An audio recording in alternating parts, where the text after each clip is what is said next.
ছোট থেকেই আমার স্বপ্ন ছিল একজন ক্রিকেটার হওয়ার। তাই তো আমি সময় পেলে চলে যেতাম মাঠে আর খেলতাম ক্রিকেট।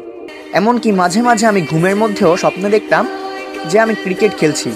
আমার বাবার ইচ্ছে ছিল আমি লেখাপড়া করে চাকরি করি বা বড় কিছু হই, কিন্তু আমার স্বপ্ন ছিল ক্রিকেটার হওয়ার। তাই তো অনেক সময় আমাকে বাবার হাতে খেতে হতো মার, কিংবা অনেক সময় খেতে হতো বকুনি। তবে আমি হাল ছাড়িনি এবং একটা সময় এসে আমার বাবা আমার ক্রিকেটার হওয়ার স্বপ্নকে সমর্থন করা শুরু করলেন। আর তারপরের গল্পটা তো আপনাদের সবারই জানা।